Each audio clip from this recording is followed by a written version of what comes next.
2022 서울과학기술포럼을 찾아주신 귀빈 여러분 안녕하십니까? 저는 오늘 진행을 맡은 최지입니다. Now to start the 2022 Seoul S&T Forum, I'm delighted to first of all welcome Dr. Bok-cheol Kim to deliver his opening remarks. Dr. Kim is the chairperson of the National Research Council of Science and Technology. Please give him a warm round of applause. 인공지능은 이제 사회 모든 분야에서 적용되고 있고 인류의 삶과 또 산업, 사회 전반에 아주 근본적인 변화를 일으키고 있습니다.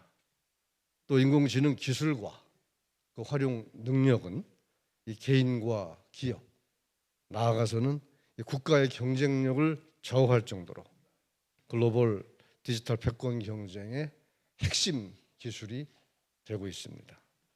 이 A.I.가 바꾸는 과학기술의 미래를 주제로 해서 개최되는 이번 S&T 포럼은 디지털 대전환 시대를 살아가는 우리들에게 보다 깊이 있는 통찰을 제공하는 자리가 되리라고 생각합니다. 국가과학기술연구회에서는 오늘 다루어질 이 AI 내용들을 잘 참고하고 또 우리 25개 과학기술 분야 출연 연구원들이 앞으로 인공지능을 더욱 발전시키고 인류에 유용하게 활용될 수 있도록 앞으로도 적극적으로 지원해 나가도록 하겠습니다. 감사합니다. Thank you very much, Dr. Kim, for opening today's forum. Next, let's please welcome Dr. Seokjin Yoon, President of the Korea Institute of Science and Technology, as he shares his welcoming remarks. Please give him a big round of applause.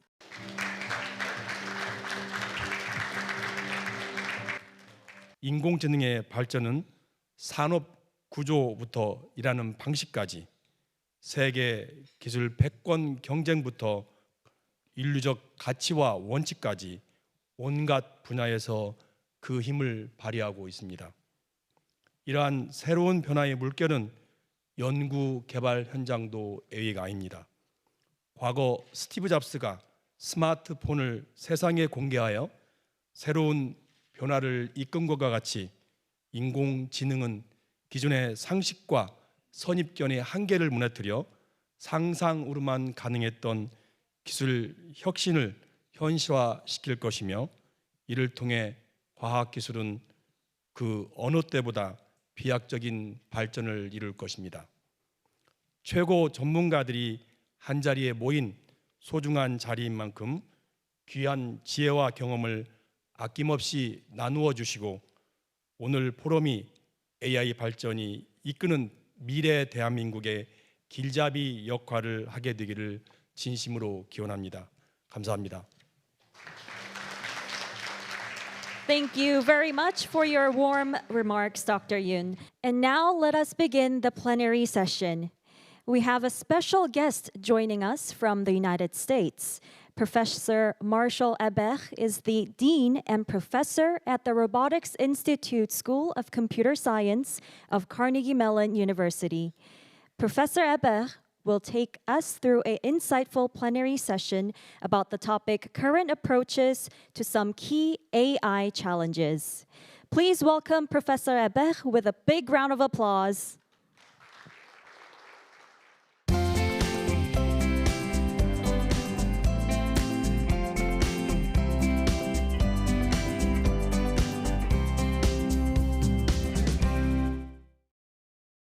I'm going to talk to you about some of the research that we do at the School of Computer Science at Carnegie Mellon across 7 departments covering basically all of the aspects of AI with a very broad definition of AI, from computer systems to machine learning to human-computer interaction and even all the way to computational biology. And I'm going to go through a few of the big issues that we look at and illustrate them through some examples from our current research. So let me start with the first class of issue, if you will, that has to do with data. And the first problem that we look at is one of the key limitations of most learning systems in operation and many AI systems, which is that a lot of the progress that we have made in this field in the last few years, tremendous progress, depends on the availability of massive amount of data. And not only massive amount of data, massive amount of supervised data, curated data.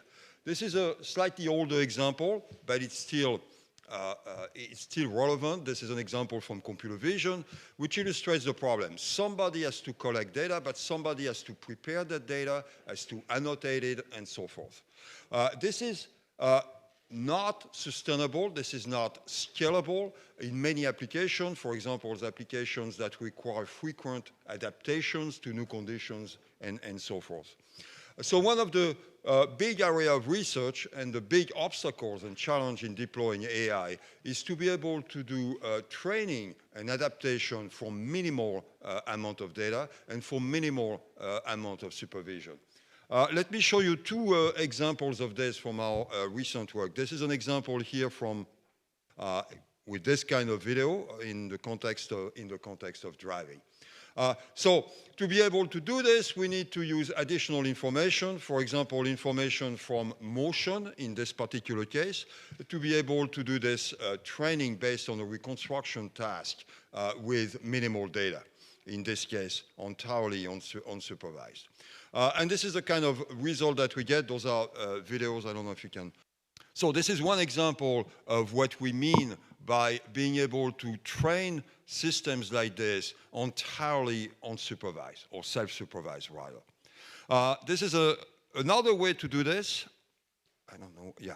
Another way to do this is to generate data or hallucinate data. We don't have enough data to train directly, so we create new data.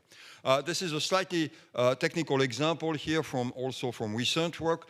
Imagine that you start with an initial set of training data. You use example from that set of training data to generate completely new example. Those are artificial examples that are generated, and you now augment the initial training data that you had with those hallucinated examples and train the system based on this augmented training set.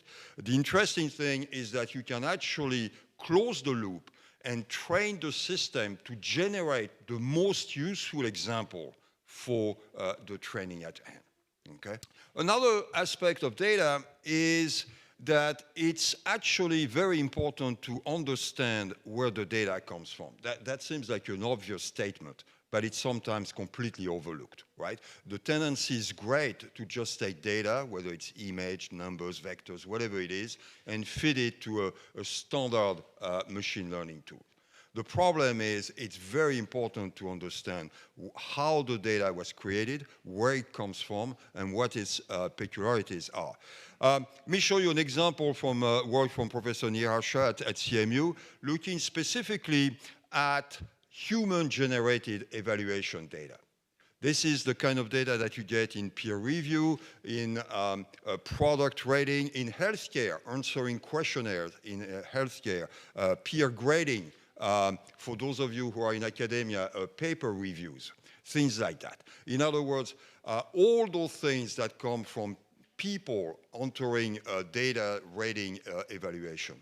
The point about this kind of data is that it is inherently subjective, right? By definition, those are people entering it. It's very noisy. It's biased inherently because we are biased, all of us. It has major privacy issues as well. And sometimes it can be deliberately misleading or deliberately fraudulent. So the basic question is how to model those effects, how to model the fact, how can I say, this qualitative fact about the data that it comes from human generation and has all those subjective property. How to mathematically model this with some form of guarantee in the training.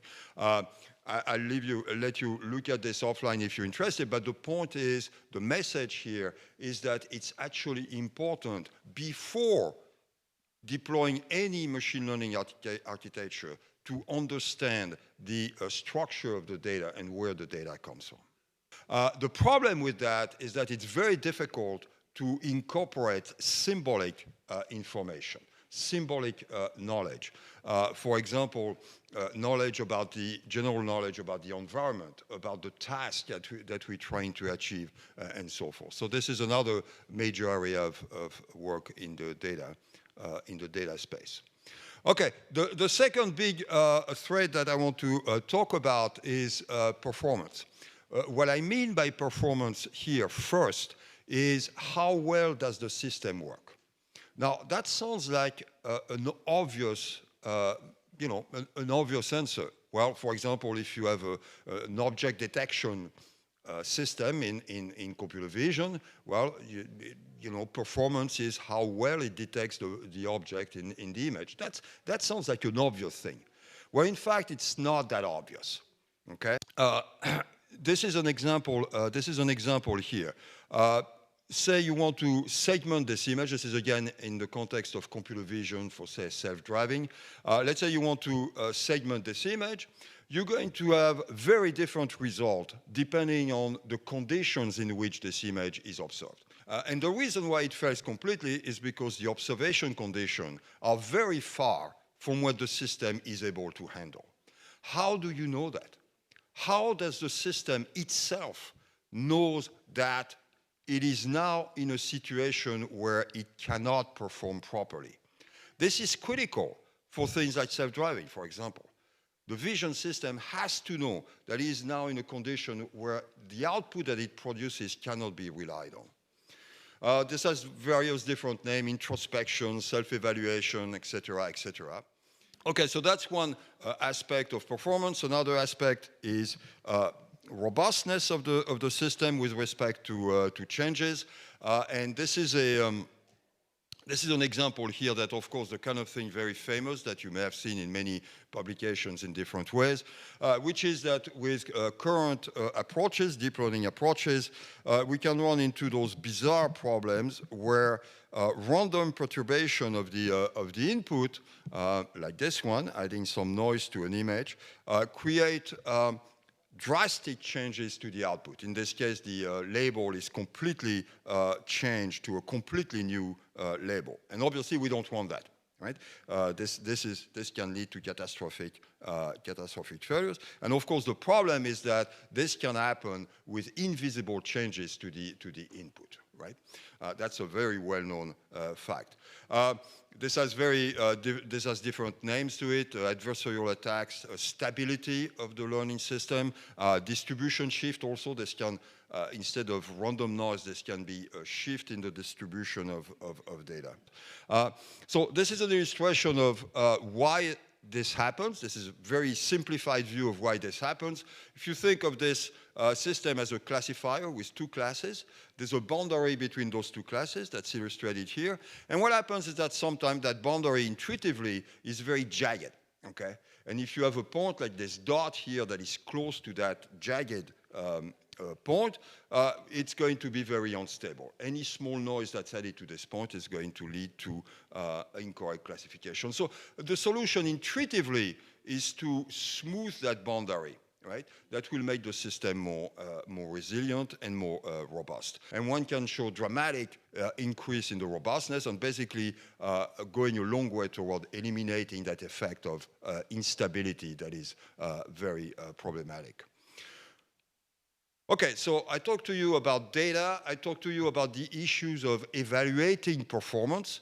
But when we talk about performance, this is based on an objective. As I said earlier, if you have a vision system that, for example, does this kind of segmentation, the objective, the loss function, the objective that you optimize, in this case, for example, is to minimize the number of pixels that are mislabeled. Right? You want to essentially, implicitly, you're trying to label every pixel in the image correctly. Now that sounds like an obvious thing, right? That's what you would want to do, yes? Right? You want to try to label everything in the image, every pixel in the image correctly. That sounds fine. Except if you think about it, what actual application requires every pixel in the image to be labeled correctly? None. right? If you look at driving, the system really doesn't care that every pixel in the image is labeled correctly. So in other words, we're using the wrong evaluation metric, we're using the wrong objective in the machine learning system, okay? And we're using one that is probably much, much harder than what we need for the overall system. So this concept of defining the objective of the learning system, the AI system, that we optimize for, is not nearly as obvious as it seems. And in fact, there's a lot of work that needs to be done, how to understand, how to define those objectives. Okay, so we talked about AI system in isolation as a one isolated system. In reality, AI systems are going to interact. They're going to interact with people, and they're going to interact with each other. So let's look at that for a second. First, let me talk about interaction with people. The key thing that we need to look at in interaction with people, I'll show you a couple of examples of this, is this idea of understanding people's behavior, and in particular, being able to predict people's behavior. Let me give you a very simple example. If I move my hand in this direction, you would anticipate that I'm going to grasp this microphone, right? That is obvious to everybody. The reason that is obvious is because you have a very elaborate theory in your head of how people behave. How can we duplicate that computationally? How can we have AI systems that correctly forecast and predict what people can do? This is complicated by the fact that there's not a single solution. If I move my hand this way, I may grab this bottle, or I may grab this microphone. How do you represent those multiple alternatives? That is a major challenge that is necessary to address to have AI system properly interacting with people. This is an example here from well, this is what I mean here. For example, if you look at this person about to cross the street, it's very unlikely that she's going to turn right. It's very likely that she's going to go straight, and it's really unlikely that she's going to be diagonal across, at least in Korea. It's more common in the US. But, how can you predict those things? How can you have a computational model of those interactions?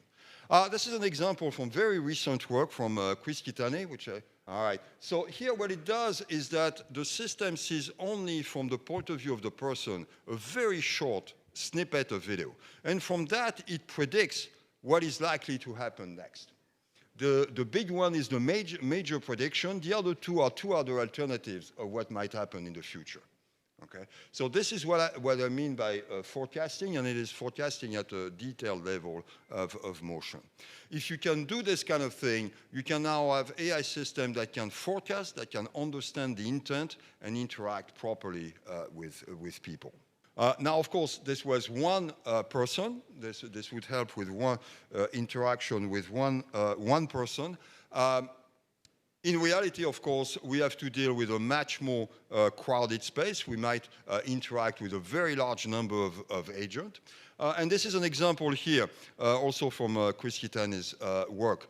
The lines that you see here are trajectories that are predicted. In other words, it predicts what this person is going to do in the future.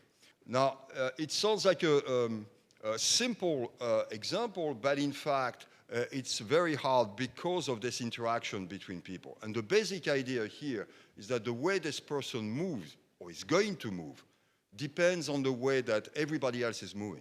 But the way everybody else is moving depends on how this person moves.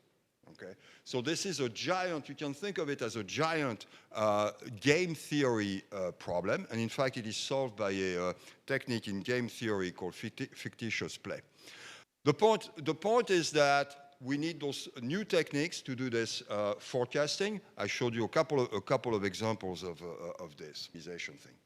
Now, a number of really bad things can happen. This is a kind of a cartoon example of what happens between two cars using this kind of reasoning.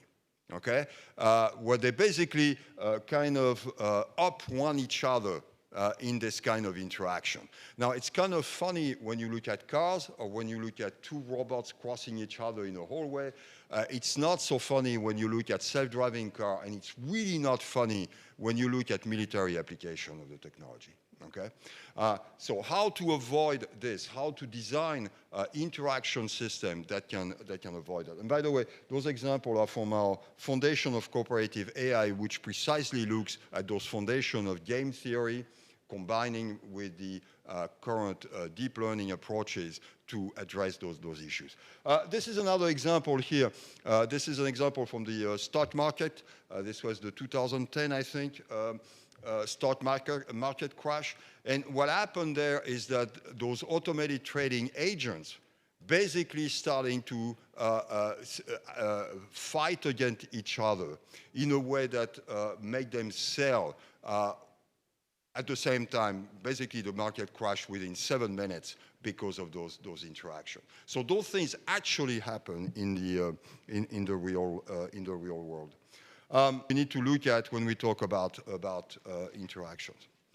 Let me talk about a little bit the systems aspect. And by systems, what I mean is that we now need to have those systems, and in this case, I'm looking at machine learning systems, that are actually implemented on hardware.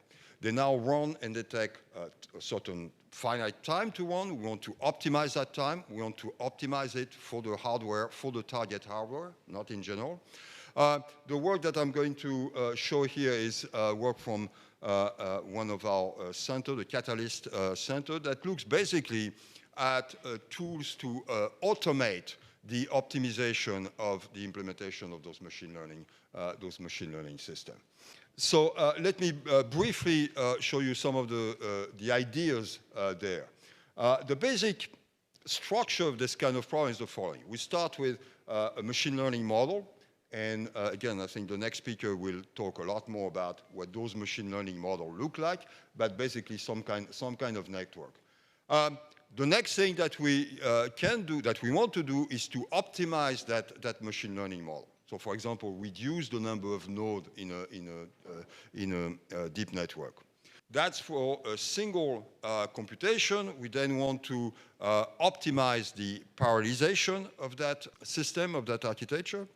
And third, we want to, so the first two parts are independent of the hardware, and then we want to now go down to the hardware and optimize the placement of those elements in the hardware, both in terms of the data, the memory, and the computation. So those are the three things that we want to do when it comes to actually creating an operational system from all the ideas that I mentioned earlier. Again, I didn't give you too much detail on this, just to give you a flavor of the kind of thing that we need to do in those three areas, right? Graph optimization, parallelism, and placement.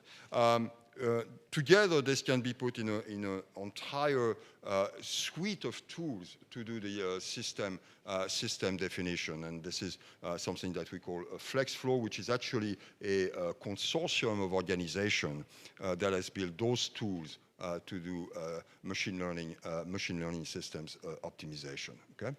Okay, so those are the things that I wanted to briefly mention to you through some example of what we do. Data, reducing data, understanding, characterizing when the data comes from. Objectives, taking a lot of care in defining what the objective function, what the objective of the optimization in the AI system is, something that is quite often overlooked because it seems obvious what the objective could be, or should be, when in fact it is not, and its actual effect on the target population is definitely not obvious. Performance, you know, when you use any complex systems around you, there's 200 years of engineering science behind it. Formal method, best practices, testing and evaluation. We have practically none of that in AI, especially when it comes to deep learning and related techniques. And we need to invent all of those things.